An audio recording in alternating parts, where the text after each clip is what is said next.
Assalamualaikum warahmatullahi wabarakatuh. Apa kabarnya Ananda semua? Ibu berharap kalian tetap sehat dan selalu bersemangat. Okay, before we study, let's say basmalah.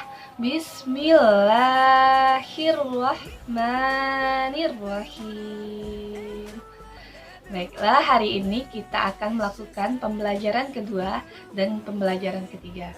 Sebelumnya Ibu tanya dulu, siapa yang masih ingat arti wawancara?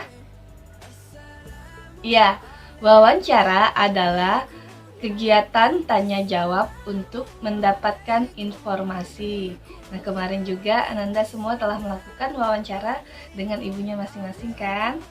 Ada pertanyaan tentang bagaimana cara berjalan, tentang kapan mulai berjalan, kenapa tidak bisa menggunakan sendok sendiri, dan sebagainya. Kegiatan itulah yang disebut kegiatan wawancara. Menyenangkan bukan melakukan wawancara bersama ibunya? Tentu menyenangkan. Kita buka halaman selanjutnya, yaitu halaman 46. Pertumbuhan dan perkembangan manusia tentu berbeda-beda. Ada yang tumbuhnya lebih cepat, ada yang tumbuhnya lambat.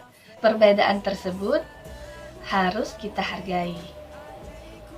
Kemarin kita sudah belajar kan mengenai pengamalan Pancasila, tentang rasa syukur kita kepada Allah Subhanahu wa Ta'ala merupakan pengamalan sila pertama. Nah, bagaimana tentang menghargai perbedaan? Menghargai perbedaan merupakan pengamalan sila keberapa? Ayo, ada yang tahu? Ya, menghargai perbedaan merupakan pengamalan sila kedua, yaitu kemanusiaan yang adil dan beradab. Nah, sila kedua ini dilambangkan dengan lambang rantai. Kenapa dilambangkan dengan rantai? Ibaratnya rantai, perbedaan itu tentu harus saling mengikat. Harus saling dihargai. Jika tidak mengikat, rantai itu tidak akan kuat. Nah, perbedaan itu juga harus saling dihargai agar kita sebagai manusia bisa hidup dengan rukun. Adapun sikap-sikap yang dapat kita lakukan untuk pengamalan sila kedua dapat kita lihat pada buku. Nah, kita baca pada halaman 46. Sikap-sikap yang sesuai dengan sila kedua Pancasila antara lain sebagai berikut. 1. Menemani adik belajar. 2. Membantu orang tua mengerjakan pekerjaan rumah. 3. Berbagi bekal makan kepada teman yang tidak membawa makanan. 4. Menghargai teman. Dan 5. Tidak bersikap sombong saat menjadi pemenang. Jadi itu tadi sikap-sikap yang dapat kita lakukan untuk pengamalan Pancasila. Harap Ananda terapkan ya, kepada teman maupun kepada keluarga. Kemudian silakan buka halaman 47.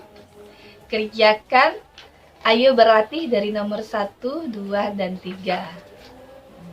Selanjutnya kita mulai pembelajaran ketiga.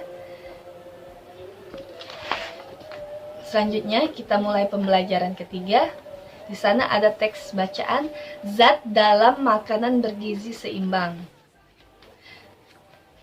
Harap Ananda baca di rumah ya. Ibu akan menjelaskan.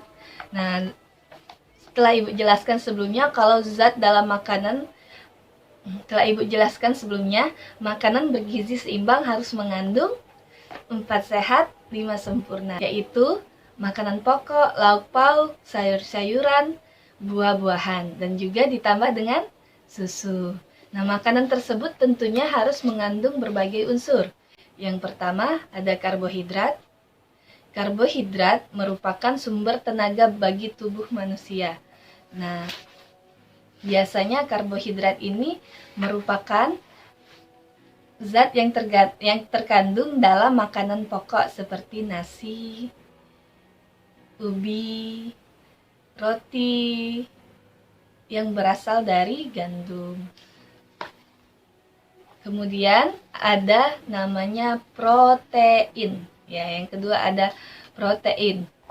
Protein berperan dalam proses pertumbuhan.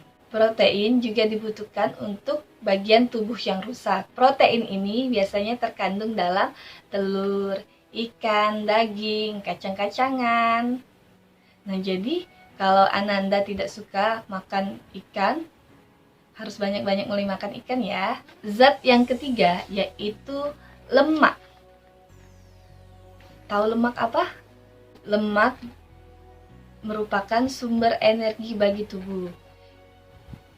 Lemak ini terbagi menjadi dua. Yang pertama, ada lemak jenuh. Yang kedua, ada lemak tak jenuh. Lemak jenuh ini biasanya terkandung dalam berbagai makanan olahan hewan seperti mentega. Sedangkan kalau lemak tak jenuh biasanya terkandung dalam olahan makanan yang berasal dari tumbuh-tumbuhan. Seperti sayur-sayuran, minyak goreng, dan kelapa. Kemudian ada namanya vitamin dan mineral. Nah, vitamin dan mineral ini merupakan kebutuhan yang sangat penting bagi tubuh. Karena vitamin dan mineral membantu menjaga daya tahan tubuh. Vitamin hampir terdapat pada semua makanan. Ada macam-macamnya, misalnya ada vitamin A. Vitamin A contohnya terkandung dalam wortel. Tahu? Pasti tahu kan? Manfaat wortel?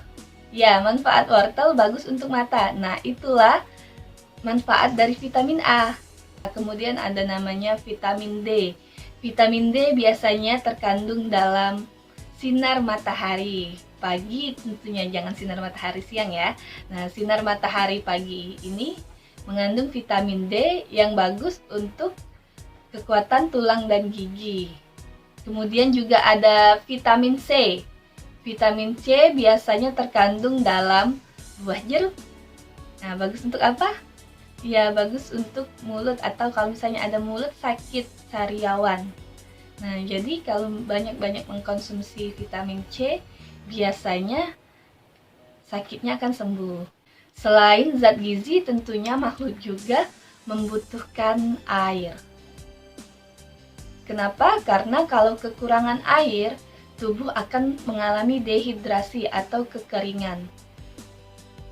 Selain itu, air juga berfungsi sebagai pelarut zat-zat yang masuk ke dalam tubuh. Air pun juga terkandung dalam sayur-sayuran dan buah-buahan, tetapi biasanya juga berasal dari air minuman.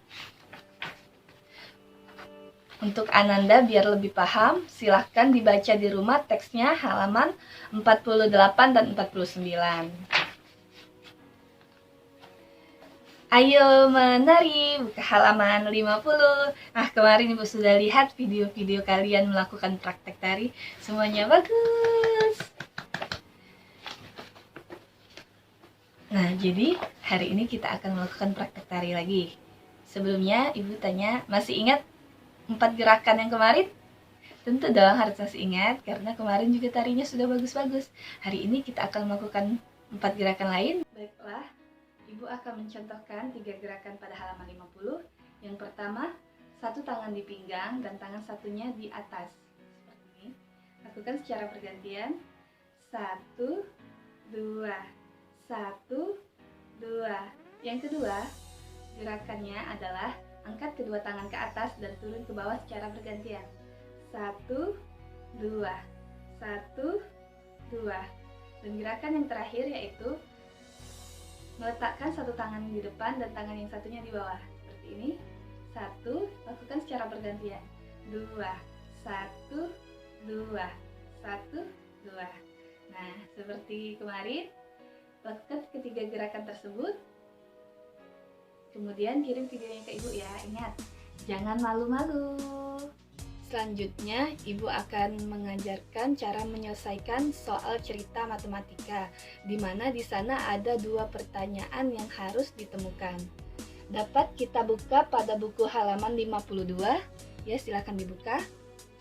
Di sana ada soal nomor 5. Selisih banyak telur ayam dan bebek yang dihasilkan di sebuah peternakan adalah 430 butir. Telur ayam lebih banyak dari telur bebek. Jika banyak telur bebek adalah 2159 butir, berapa banyak telur ayam dan berapa banyak jumlah telur ayam dan bebek seluruhnya? Jadi, di sini untuk Cara mudahnya kita harus membuat jalan yang namanya DIK itu diketahui dalam soal dan ditanya dalam soal. Yang pertama diketahui, di sana kita menemukan bahwa jumlah telur bebek adalah 2159 butir. Kemudian ada namanya selisih telur yang berjumlah 430 butir. Jadi ini adalah selisih telur ayam dan bebek.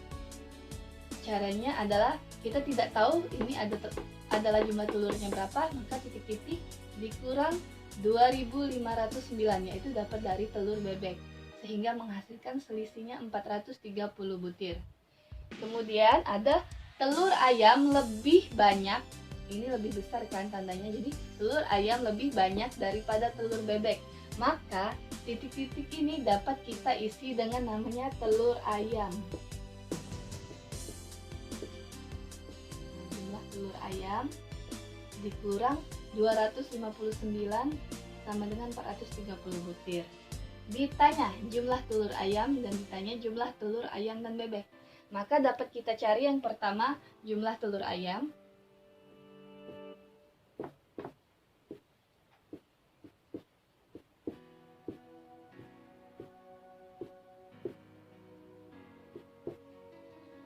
Jumlah telur ayam ada telur ayam kita lambangkan dengan A. Jadi A dikurang ini 2519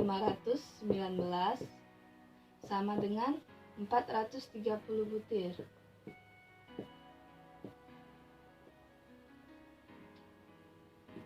Untuk mengetahui jumlah A ini, jika ada soal A dikurang titik-titik A dikurang berapapun yang ada hasilnya sama dengan 439, berarti maka untuk mencari A ini harus jumlah ini kita tambahkan dengan yang sama dengan, nah jumlah angka yang di belakang A kita tambahkan dengan angka yang di belakang sama dengan, jadi jumlah telur ayam A sama dengan 2519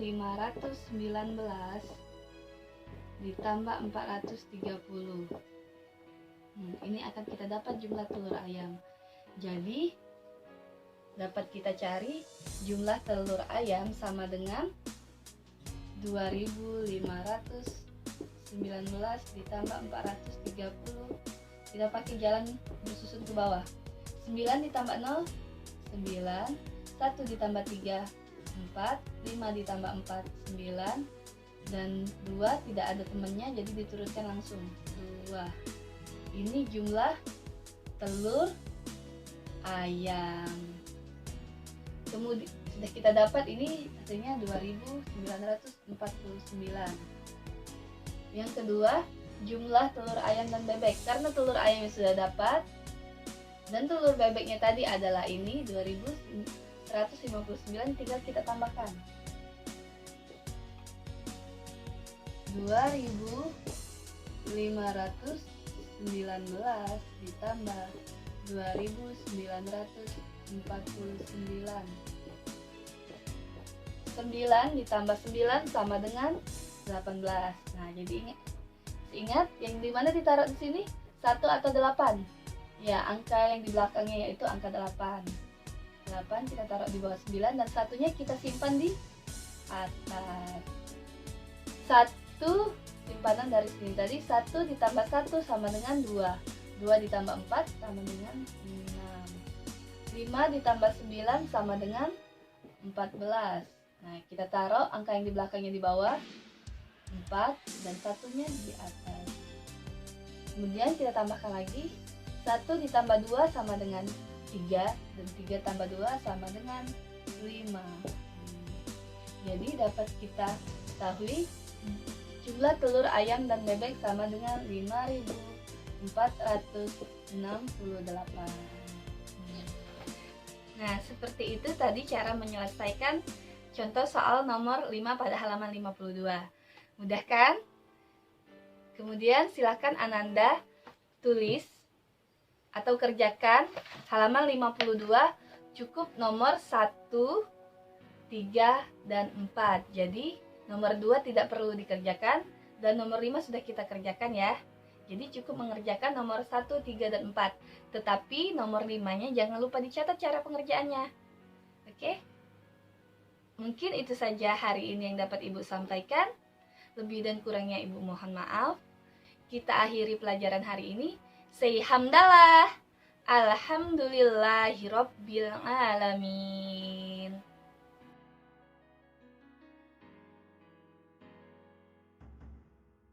Wassalamualaikum warahmatullahi wabarakatuh.